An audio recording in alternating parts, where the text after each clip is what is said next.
os califas sábios. A disputa que dividiu o Islã no ano de 632.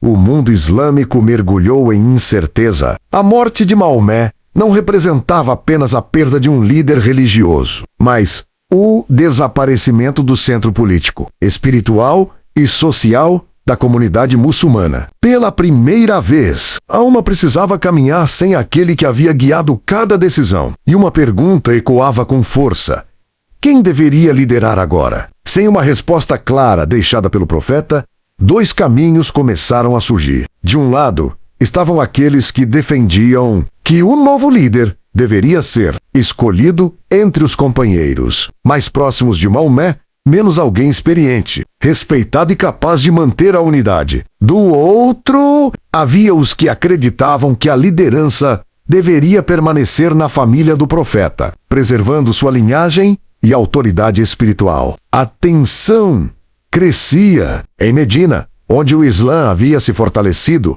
grupos influentes se posicionavam. Os Ansar, que haviam acolhido Maomé durante a Hégira e lutado ao seu lado, esperavam ter voz ativa. Já os Muhajirin, vindos de Meca, carregavam um prestígio de serem os primeiros seguidores do profeta. Foi nesse cenário de tensão que uma decisão rápida mudou o rumo da história. Antes que houvesse tempo para um consenso mais amplo, os Muhajirin se mobilizaram e elegeram Abu Bakr como o primeiro califa, menos o sucessor político de Maomé, próximo ao profeta, companheiro fiel e respeitado. Abu Bakr assumia a responsabilidade de liderar a comunidade em um momento crítico. Mas essa escolha não encerrou o conflito. Entre os insatisfeitos estavam os apoiadores de Ali ibn Abi Talib, primo e genro do profeta, que acreditavam ser ele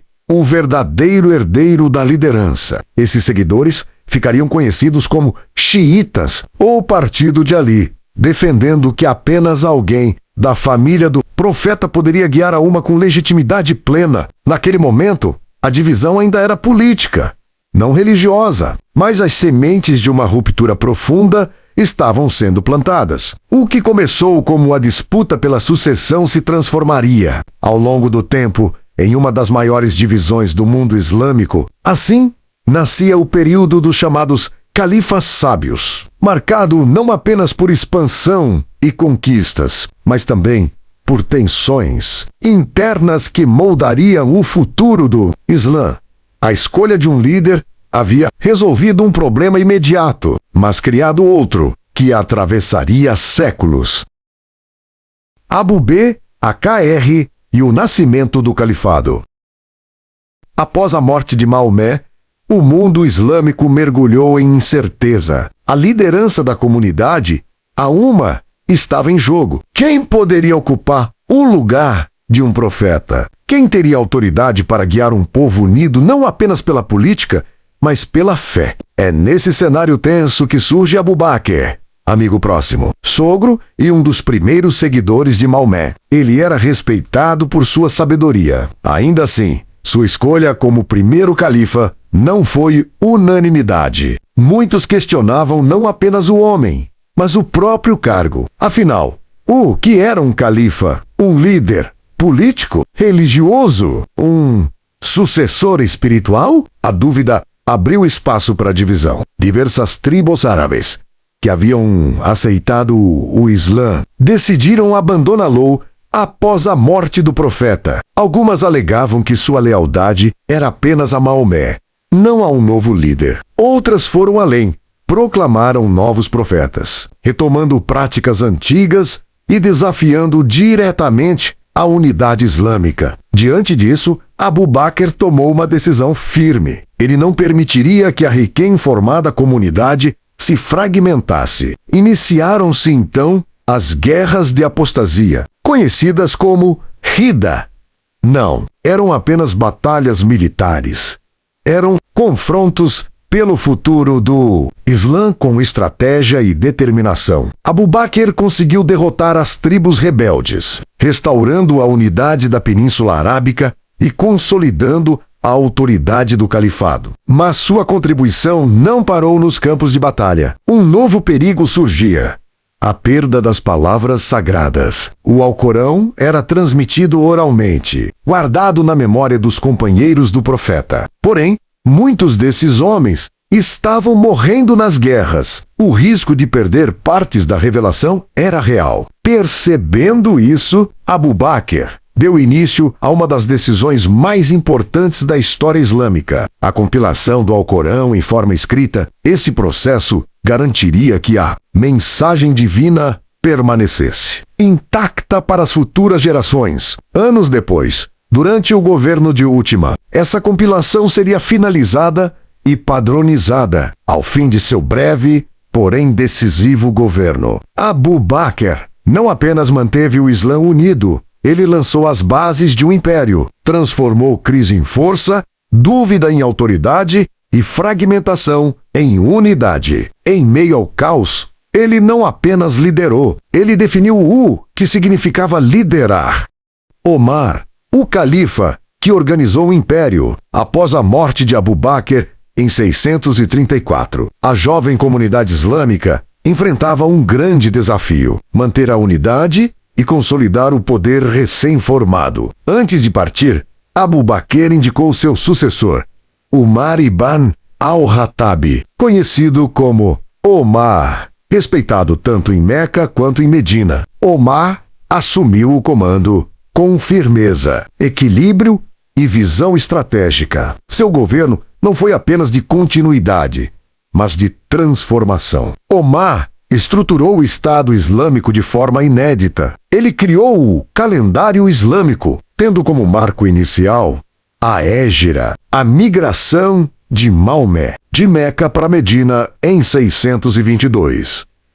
Essa decisão não apenas organizava o tempo, mas reforçava a identidade da nova fé. Administrativamente, Omar estabeleceu os Diwan, centros responsáveis pela organização financeira e militar do império. Além disso, dividiu o território em províncias chamadas Emirados, facilitando o controle político e administrativo. Demonstrando inteligência política, ele manteve funcionários locais das regiões conquistadas, garantindo continuidade e eficiência na arrecadação de impostos. No campo militar, criou os jundes, bases organizadas em territórios conquistados, muitas vezes inspiradas nos sistemas dos próprios inimigos derrotados. Essas bases não apenas protegiam o império, mas também davam origem a novas cidades e centros urbanos. Durante seu governo, o Califado Islâmico expandou de forma impressionante. Foram conquistadas vastas áreas do Império Sassânida e importantes territórios do Império Bizantino. Diferente de outros conquistadores, Omar optou por preservar as estruturas administrativas locais, redirecionando apenas os tributos para Medina. No sistema fiscal, manteve a jizya, imposto pago por não muçulmanos, como cristãos e judeus,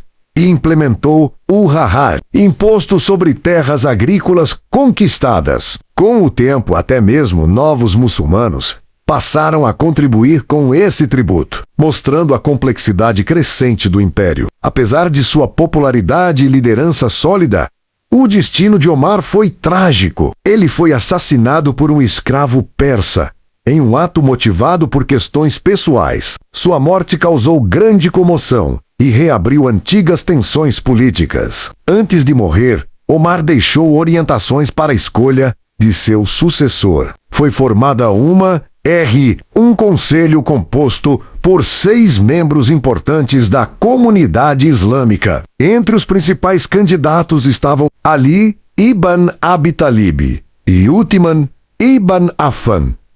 A decisão final favoreceu Uthman, o que gerou insatisfação entre os apoiadores de Ali. Essa escolha aprofundou divisões internas, especialmente entre os que acreditavam que Ali era o verdadeiro herdeiro legítimo da liderança islâmica. Assim, o fim do governo de Omar marcou não apenas o encerramento de uma era de organização e expansão, mas também o início de conflitos políticos e religiosos que moldariam o futuro do Islã. Omar não foi apenas um líder, foi o arquiteto de um império. Após a morte de Omar Ibn al-Khattab, o destino da comunidade islâmica caiu nas mãos de Uthman ibn Affan, um homem respeitado, generoso e um dos primeiros seguidores de Maomé.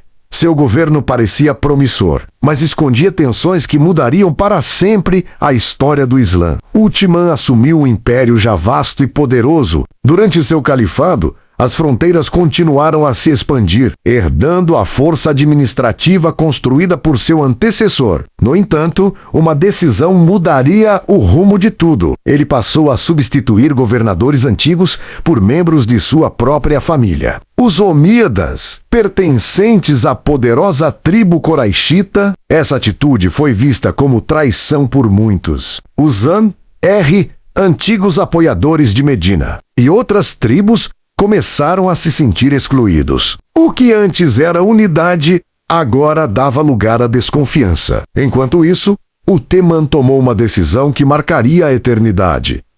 Em 651, ordenou a compilação oficial do Alcorão. O objetivo era preservar a mensagem divina de forma única e padronizada. Esse feito garantiu a sobrevivência da fé islâmica como a conhecemos hoje, mas o descontentamento crescia. A distribuição de terras do antigo Império Sassânida favoreceu ainda mais a elite de Meca. Para muitos, Uthman estava abandonando os princípios de justiça e igualdade que marcaram os primeiros tempos do Islã. A tensão chegou ao limite. Em 656, rebeldes muçulmanos cercaram sua casa. Não eram inimigos externos, eram membros da própria comunidade. Uthman, já idoso, recusou-se a lutar. Mesmo diante da morte, permaneceu firme. E então aconteceu o impensável. O terceiro califa do Islã foi assassinado, desarmado, dentro de sua própria casa. Esse ato não foi apenas um crime, foi o início de uma ruptura profunda. A unidade da Umma havia sido quebrada. O mundo islâmico jamais seria o mesmo. 10 lições. O poder mal administrado gera divisão. Favorecer familiares nepotismo pode destruir lideranças. A justiça deve estar acima de interesses pessoais. A união de um povo é frágil. Grandes líderes também cometem erros. Decisões políticas têm consequências espirituais. Preservar a fé ao Corão pode ser um legado eterno. Ignorar insatisfações populares gera revolta. A liderança exige equilíbrio entre tradição e mudança. Crises internas podem ser mais perigosas que inimigos externos. 2 problematizações. Até que ponto